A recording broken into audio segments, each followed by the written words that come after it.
Sehat insya Allah hari ini? Baik, siap semangat jalani puasa ya? Baik, saya mau bertanya sebentar. Ini tiap tahun kita dengar Ramadan. Apa artinya Ramadan? Puasa. Apa artinya puasa? Ramadan.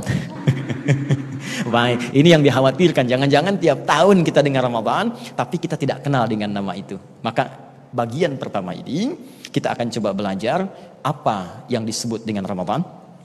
Apa rahasia di balik nama ini? Sehingga saat mendengar nama itu, yang terngiang di benak kita bukan sekedar puasa, tapi rahasia-rahasia yang dijanjikan oleh Allah dan Rasulnya.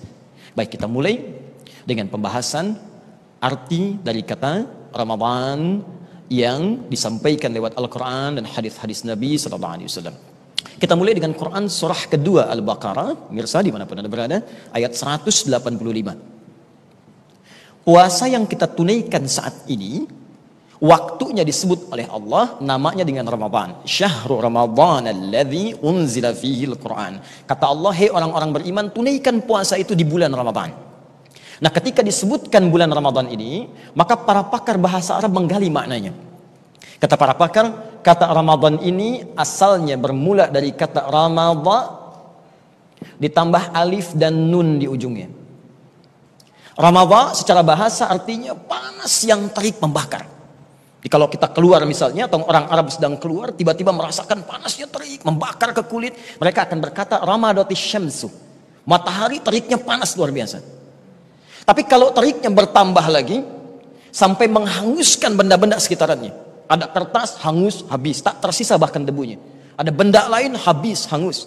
Maka dalam bahasa Arab, rubah kalimat Ramadhan dalam bentuk superlatif, sighah mubalaghah. Maka rumusnya tambahkan alif dan nun di ujungnya. Dari Ramadhan menjadi Ramadan.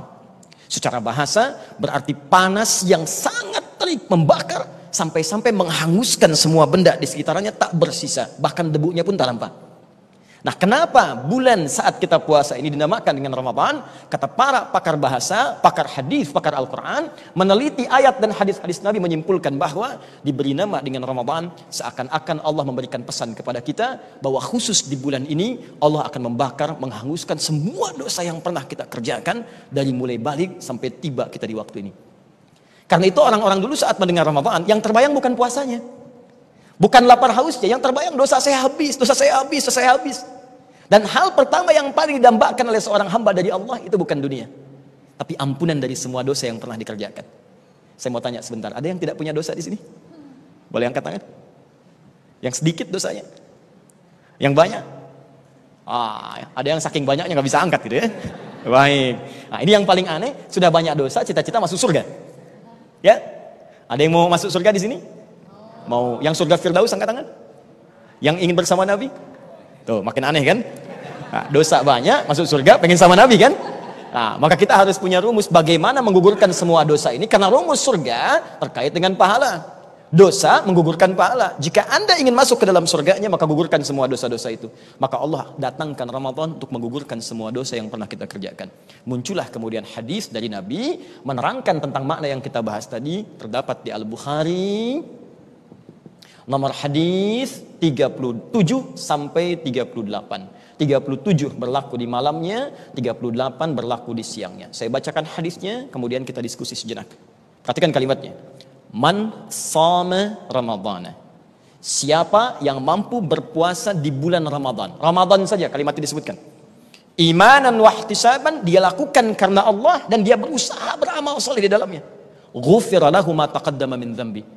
Maka Allah berikan anugerah pertama kepadanya, diampuni semua dosa-dosa yang pernah ia kerjakan selama hidupnya. Itulah Ramadan. Paham sampai di sini? Baik. Tingkatkan iman dan takwa.